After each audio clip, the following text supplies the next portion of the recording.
근데 이렇게까지 반대를 경험해 본 적이 사실상 없었어요. 한평생 받을 반대를 그때 다 받은 것 같아요. 한편으로는 누군가가 이런 취급을 받으면서 성장을 했을 거다라는 생각을 하니까 너무 마음이 안 좋았어요. 안 될 거다라는 얘기를 이렇게까지 철저하게 받으면서 성장을 했을 거라는 너무 보이잖아요. 대표님에 대해서 대표 어떠신 분인지. 혹시 솔직하게 말해야 되나요? 아, 아니면 아주 약간의 솔직하게. 포장이 아주 들어가도 솔직하게.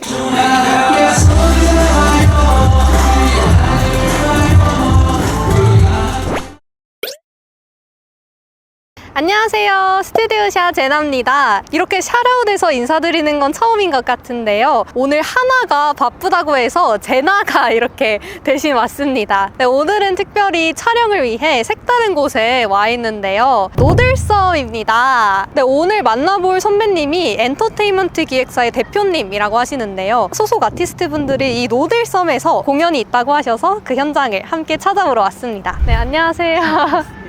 저는 서양학과 21학번 조예나라고 합니다. 반갑습니다. 저는 08학번 체교과 나온 차일이라고 합니다. 대표님께서 엔터 회사 대표라고 알고 있었지만 아나운서를 또 하셨더라고요. 그래서 아나운서도 하시고 대표님이시니까 경영 관련 학과를 졸업하셨을 거라 생각을 했는데 전공은 체육교육과를 하셔서 네. 와, 정말 반전의 반전이다 이런 생각을 했습니다. 아나운서 준비하시나요? 네, 맞습니다. 누가 봐도 사실 이미 아나운서의 네. 모습을 원연히 다 갖추셔가지고. 그래서 저는 되게 놀라웠거든요. 장애인과 엔터 사업에 관심을 가지게 되신 것도 정말 신기해서. 제가 체육교육과를 입학을 한 거는 그냥 그때까지는 진로를 찾지 못했었는데, 체육과는 되게 좋은 게 스포츠 사회학, 스포츠 의학, 물리학 이렇게 다양한 스포츠를 중심으로 다양한 과목을 공부할 수 있었어요. 그래서 그때 가서 진로를 찾아야지 해서 들어갔던 거고, 이제 하다 보니까 방송의 길이 너무 잘 맞을 것 같은 계기가 있어서 방송을 쭉 하게 됐는데, 되게 아나운서를 오랜만에 만나요. 저도. 아, 정말요? 멀리서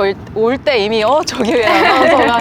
저도 이런 복장으로 한 10년을 살았었는데, 저는 그 2014년도부터 방송을 시작해서 모닝와이드 SBS에서 리포터를 하고, MBC 강원영동에서 지역사 아나운서를 하고, 그다음에 YTN으로 입사를 해서 3년 정도 앵커를 했고요. 많은 분들이 아시는 골 때리는 그녀들에서 운동선수로도 활동을 하고, 그 이후에 엔터로 자연스럽게 넘어오게 됐는데, 방송하면서 MC 볼 기회가 되게 많아요. 앞으로 되게 많으실 거예요. 네. 패럴림픽 관련된 사회를 한번 볼 기회가 있었고, 또 체육과 출신이다 보니까 거기에서 패럴림픽 운동선수들이 한 200~300명 계셨는데, 이분들하고 일부 친해졌어요. 그때 얘기를 듣다 보니까 뭔가 에이전시가 없어서 뭐 좋은 방송이나 광고 기회가 들어와도 이 많은 걸 놓치고 있다, 이런 얘기를 하시더라고요. 저는 프리랜서로 오랫동안 활동을 해왔어서 뭔가 계약서를 쓰거나 광고를 잡거나 이런 것들이 너무 어렵지 않은 문제인데, 이게 소속사가 없다는 이유로 다 놓치고 계신 게 너무 안타까웠어요. 그래서 도움을 조금 드릴 겸 시작한 회사가 이제 파라스타 엔터테인먼트가 됐습니다.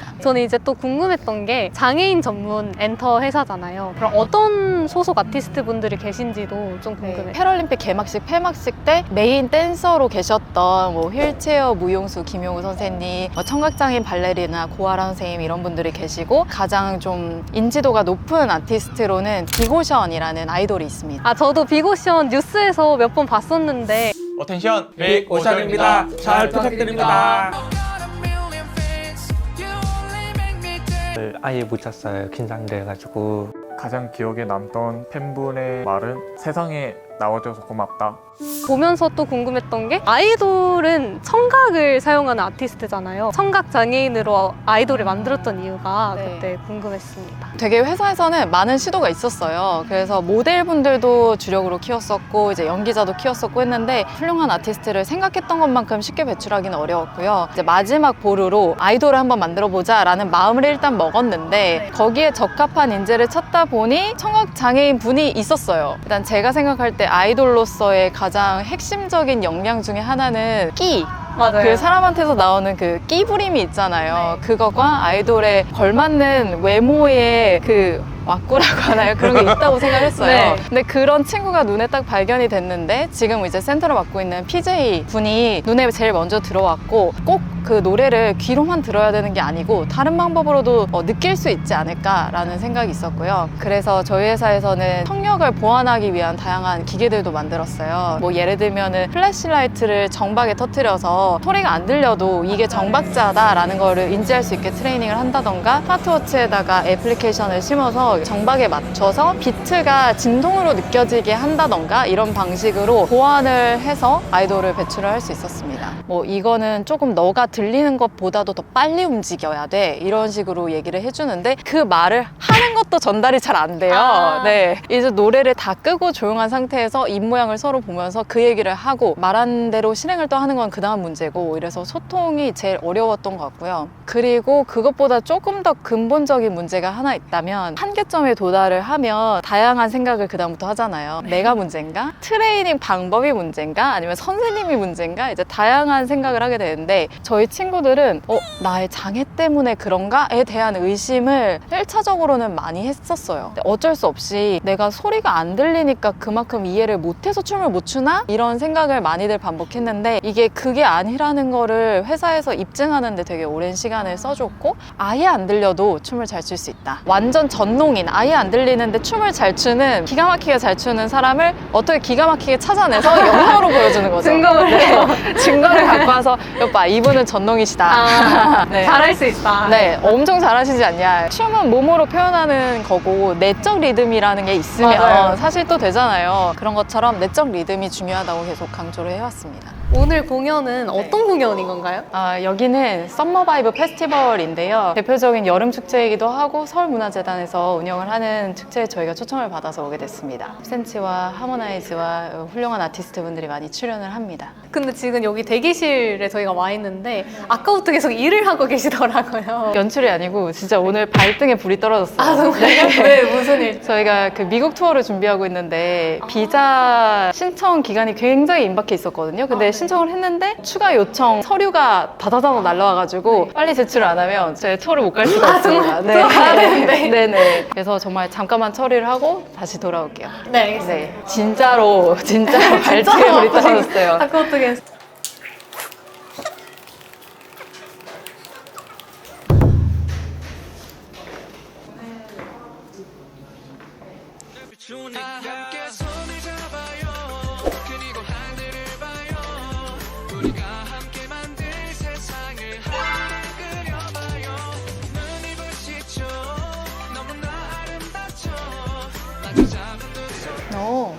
좋은데? 좋은데? 좋아. 눈 커졌어. 지금 무대가 바닥이 촉촉하게 젖어 있어. 그리고 이따가 공연을 할 때도 조금 비가 부슬부슬 내릴 수도 있어. 리허설하고 원래 현장하고 똑같이 해야 되잖아. 그래야 신발 상태랑 아니면 그런 바닥을 확인할 수가 있거든. 근데 넘어지면 안 되니까 봐가면서 하되 동작은 풀로 해서 어디까지 할 수 있는지를 확인을 해야 돼요. 네. 리허설 한번 하러 나갈까요? 네.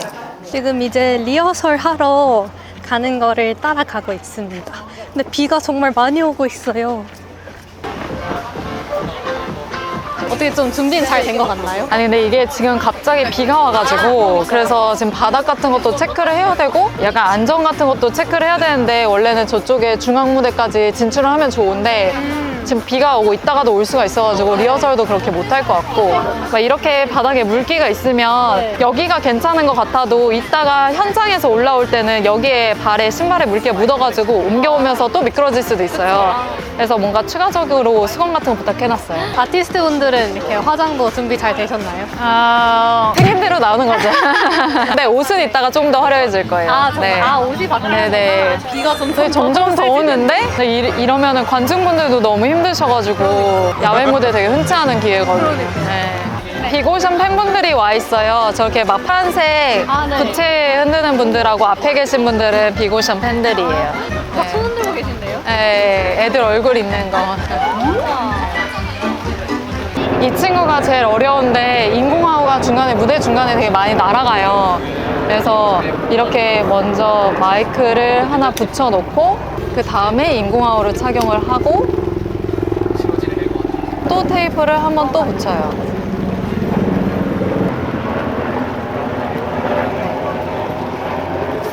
그러니까 지금 오신 팬분들하고 얘기할 수 있는 저로의 기회잖아. 그러니까 뭐 안부도 묻고 미리 생각하자. 뭘 물어보면 좋을지. 밥 먹고 왔어 말고 다른 거 3개씩 생각하자. 맨날 밥 먹었는지 물어보거든요. 자기가 밤을 되게 좋아해요. 그래가지고 팬들한테도 맨날 밥 먹었는지 물어보거든요. 생각을 더 해봐야 될 것 같아요. 일단 위치를 봐야 될 것 같아서. 불편하시지 않았나요? 비가 갑자기 와가지고 오기냐 좀 불편하시죠? 괜찮아요? 비 오는 날 좋아하시는 분 있으신가요? 비 오는 거 좋아한다. 비록 지금 비가 오는 날씨지만 이따가 있을 무대 함께 즐겨주시면 좋겠습니다. 준비되셨죠? 좋습니다. 해가 안 보여서 아쉬워 사실. 방금 해가 안 보인다고 하셨잖아요. 여러분들이 저희에게 힘입니다. 그렇게 하는 거야? 이제 댄서분이 저렇게 하면 시작 시그널이에요. 네.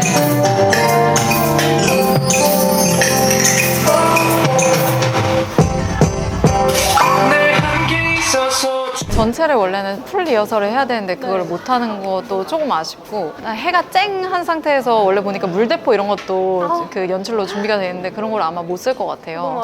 네, 비가 이미 오고 있어서 그리고 이제 멘트도 새로 추가된 게 있어서 일단 확인 한번 해봐야 될 것 같습니다. 근데 진짜 아까 보는데 엄마같이 그런 아니라 나 아들 셋이시네 어쩌네 막 이런 얘기를 듣다가 벗어나려고 노력하고 있어요. 엄마의 마음이 아니라 악덕 상사 이제 취자의 마음으로.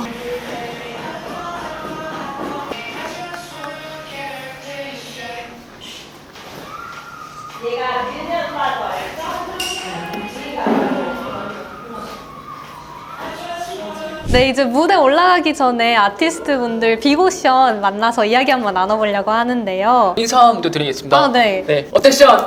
비고선입니다. 반갑습니다. 네, 저는 비고선의 PJ라고 하고요. 네. 저는 찬현이라고 합니다. 비고시원 막내 지석입니다. 최근에 이제 꽤 바쁘시다고 들었어요. 네. 어떤 스케줄들을 하고 있거나 계획이 있나요? 저희가 이제 얼마 전에 유럽 투어를 다녀왔습니다. 2집 앨범으로 이렇게 준비하면서 유럽 투어를 다녀왔는데 아마 이제 해외 팬분들이 좋아하시더라고요. 네, 이번에 또 이 무대에서 아마 2집 앨범 수록곡 한번 보여드릴 생각입니다. 대표님에 대해서 대표 어떠신 분인지.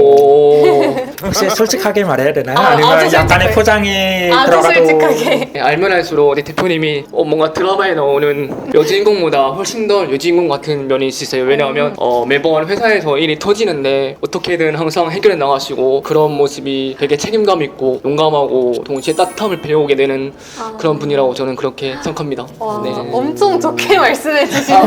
좀 더 솔직하게 하실 말씀이 있으실까요? 뜨거운 열정 그 존재라고 생각해요. 저희 회사 아티스트 분들을 위해서 열심히 활동하시는데 그 모습을 보고 진짜 기운을 안 낼 수 없겠다. 이제 뭔가를 이제 계속 해주시려고 하는데 직원분들의 눈치를 조금 보는 정말요? 이제 뭐라도 해주시고 싶어 하시는데 이제 그럼 이쯤 되면 궁금해지는 게 네. 처음에 대표님을 만나게 된 계기? 이런 게 있을까요? 대표님을 알게 된 데가 5년 전이었어요. 네, 대표님을 처음 만나 뵙게 된 날이 소속 아티스트 분들끼리 이제 파주에 있는 프로필 촬영장에 모여서 같이 사진을 촬영했었거든요. 대표님이 아이보리 정장 그 옷을 입고 계셨던 순간이 생생합니다. 그럼 대표님이 아까 한 친구가 이제 눈에 들어와서 그 친구를 통해서 이 아이돌을 준비하게 됐다라고 하셨는데 그분이신 건가요?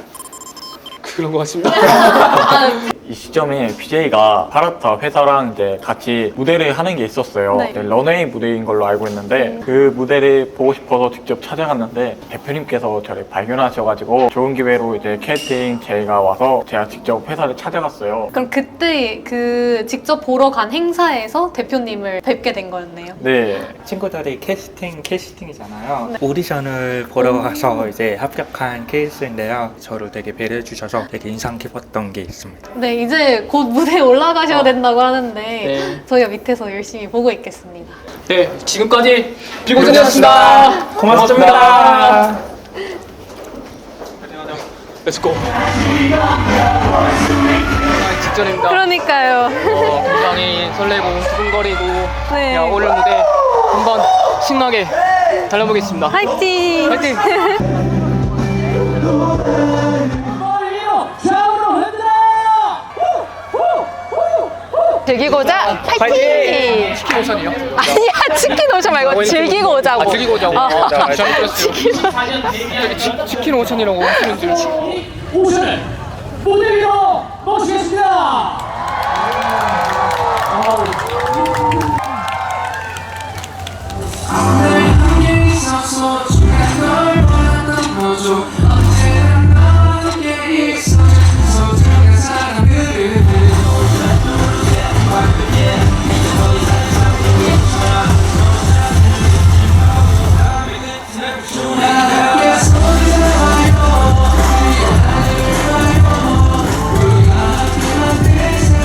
빛이요. 그 비트 리메이크여서 우리는 글로우. 좀 익숙한 곡이에요? 아니요. 저 처음 들어. 아 진짜? 피디님! H.O.T의 빛을 모르나 봐요. 안 익숙한 곡이에요. 저도 사실 안 익숙한. 충격받았어. 이 노래가 되게 사랑을 많이 받았어요. 이제 30, 40대 어르신들이, 30, 진짜 내가 너무 곤란해서 30, 40대 분들이 너무 익숙한 곡이니까, 저희 때는 다 알아요.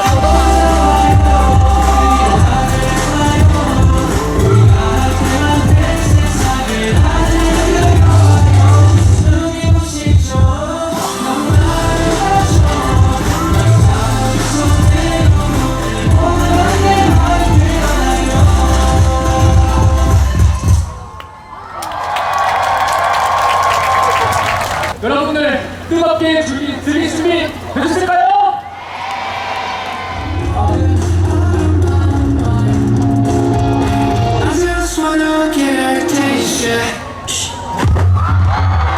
아마 여러분의 물리적인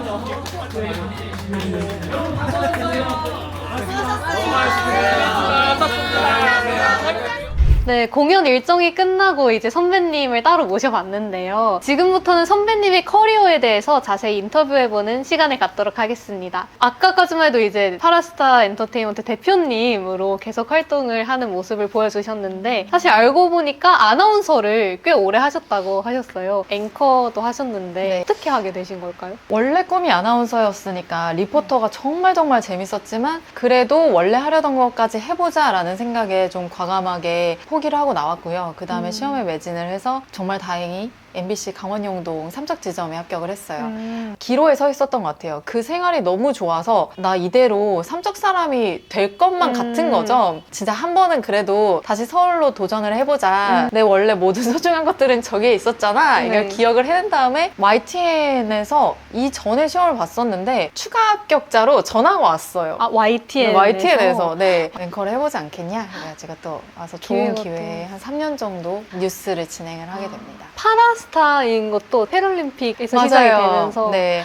패럴림픽 할 때 파라라는 접두어가 장애를 뜻하기도 하고 무언가를 뛰어넘다라는 의미를 네. 가진 접두어예요. 저희도 장애를 뛰어넘은 스타 해갖고 파라스타라고 이름을 지었습니다. 그럼 이제 파라스타가 처음에 만들어질 때 세우셨던 목표나 뭐 이런 것들이 있었을 수도 있을 것 같은데 이게 어느 정도 달성이 됐는지 혹은 뭐 앞으로의 목표가 뭔지 또 좀 궁금해요. 처음에는 정말 크게 생각 없이 했던 것 같아요. 진짜 눈앞에 보이는 기회를 놓치지만 않아도 선방이다. 대기업 스폰서십과 광고가 들어오는데 이걸 다 놓쳐? 이것만으로도 회사를 설립할 이유가 됐었거든요. 근데 하다 보니까 점점 다음 단계가 보이고 이 사람들이 광고 단가를 높이려고 하면은 사실 캐릭터가 있으면 좋겠고 기사도 활동할 때마다 기사가 하나 두 개씩이라도 나 있으면 훨씬 광고주들이 보기에도 의미가 잘 전달이 될 텐데 라는 생각에 이걸 하나하나씩 쌓았어요. 그리고 결과적으로 그 스타는 인지도가 최고다. 어떻게 하면 인지도를 높이지? 어떻게 하면 유명해지지? 이 사랑을 받지? 이런 거에 대한 관심이 많이 생겼거든요. 진짜 유명한 연예인이 한 명 생겼으면 좋겠다가 우리 회사의 목표가 됐습니다.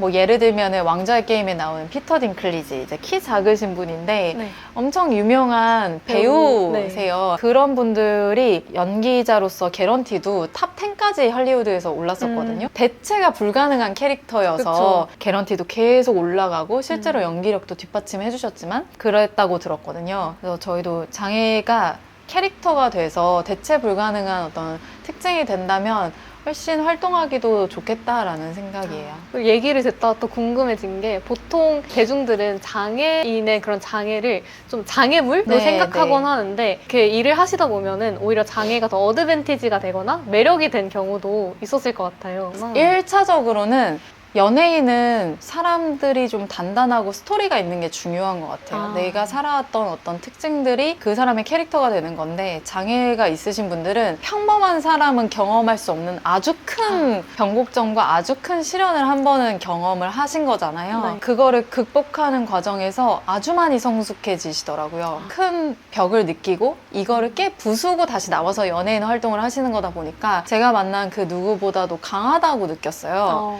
네, 그런 멘탈적인 부분이 나중에 성공을 하고 나서든 그 과정에서든 크게 빛을 발할 거라고 생각을 했고 이 얘기를 뭐 하나씩 두 개씩 풀게 되면 팬분들이 언팔할 수가 없더라고요. 네. 정말 진심으로 응원을 해줄 만한 스토리가 생기는 거죠. 뭐 예를 들면 트로트 가수분들도 그동안 어떻게 힘들게 생활고를 겪으면서도 노래를 놓지 않았는지 이런 스토리들이 결국엔 더 많은 감동을 주는 것처럼 맞아요. 저희 장애 아티스트들도 그런 면에 있어서는 큰 장점이었던 것 같아요. 그리고 두 번째는 연예인 특히 아이돌을 키울 때 크게 위험 요소가 생기는 게 뒤늦게 터지는 학폭이라던가 뭐 이런 것들이 문제가 되는데 저희는 기본적으로 가해자보다는 피해자인 경우가 더 많더라고요. 네. 적어도 이런 문제로 나중에 속썩이지는 않겠다. 아. 이거는 연예 기획사 입장에서 봤을 땐 플러스다. 약간 되게 네. 우픈 그런 거죠. 적어도 가해를 할 정도는 아니다. 아니었다. 네. 이제 엔터테인먼트를 이렇게 차리시면서 여러 가지 시행착오도 많으셨을 것 같아요. 제 개인적인 어려움은 시작할 때 있었어요. 저 아이돌 만들려고 하는데 라고 얘기를 하면은 다른 분들이 다 오, 웬일이야. 어떻게 아이돌을 만들려고 해? 하다가 갑자기 근데 그 친구들이 청각장애가 있는데요 라고 하면은 갑자기 뒤로 빼시면서 잠깐만 정말 미안한데 그거는 안 될 말이다. 그거는 뭐 진짜 눈에 흙이 들어와도 그거는 안 하는 게 좋다. 막 거의 이런 식으로 크게 반대를 하셨어요. 주변에서 막 그냥 거의 99.9999%는 대부분 반대를 하셨던 것 같아요. 보지도 않고 어떤 친구들 제 말이요. 네, 제가 아직 사진도 안 보여줬고 어떻게 춤을 잘 추는지 뭐 노래를 어떻게 부르는지 아직 아무것도 안 보여줬고 아이돌이라고 했을 땐 괜찮았는데 장애가 있다고 하자마자 이게 딱 바뀌는 경험을 한 거죠. 정말 믿는 선배님들, 저를 아끼는 선배님들일수록 더 강하게 반대를 하셨어요. 그래서 진짜요? 마음이 그때만 하더라도 좀 마음이 아팠죠. 근데 어떻게 보면은 그만큼 어려운 길일 거라는 거를 뻔히 아니까 예방접종을 맞게 해주려고 하셨던 것도 있고 진심으로 반대하셨던 것도 있는 것 같거든요. 더 오기가 생겨서 더 열심히 할 수 있었어요. 살면서 기대를 많이 받는 편이셨죠. 네. 뭐 대학교 입학하고 나서는 뭐 조국의 미래를 논할 때는 관악산을 봐라 이런 얘기를 남이 들으면 정말 진짜 깜짝 놀랄 만큼 그런 부담스러운 얘기를 들으면서 내가 그만큼 큰 인물이 될 수 있을 거라는 기대를 받으면서 우리가 성장을 행복하게 해왔잖아요. 제가 뭐라 한다고 할 때 이렇게까지 반대를 경험해 본 적이 사실상 없었어요. 한평생 받을 반대를 그때 다 받은 것 같아요. 네. 한편으로는 누군가가 이런 취급을 받으면서 성장을 했을 거다라는 생각을 하니까 너무 마음이 안 좋았어요. 그럼 이 친구들은 장애가 있다는 이유만으로 기대를 전혀 받지 못하면서 혹은 안 될 거다라는 얘기를 이렇게까지 철저하게 받으면서 성장을 했을 거라는 너무 보이잖아요. 그럼에도 불구하고 포기하지 않고 아이돌을 하겠다고 지금 저희 회사에서 연습을 하고 있는 그 친구들을 생각하면 아직도 기가 안 꺾인 그 패기가 너무 고맙고 어떻게든 뭔가 이걸 성공시켜봐야겠다는 오기가 더 많이 생겨서 진짜 이를 꽉 깨물고 준비를 했어요. 오히려 더 네. 오기를 갖고 네네. 하게끔은. 이렇게까지 열심히 할 생각 안 했는데 이거는 진짜 해야겠다. 주변에서 뭐라 하지 하니까. 말라고 하니까 더 하고 싶고 막 데뷔도 안 될 거다라고 얘기를 하니까 무조건 데뷔까지는 시켜보고 싶고 저희가 MBC 쇼 음악 중심에서 데뷔를 했고요. 그리고 공중파 3사 절대 못 갈 거다 했었는데 3사 다 돌고 지금도 잘 돌고 있고요. 누가 장애가 있는 친구들을 우상화할 수 있겠냐. 그 아이돌은 내가 갈 수 없는 길을 가는 그 우상화 전략이 가장 핵심인데 장애가 있으면은 그런 시선이 어려울 거다 했었는데 저희 인스타도 보면은 굉장히 많은 분들이 팔로우를 또 해주고 계시거든요. 아까도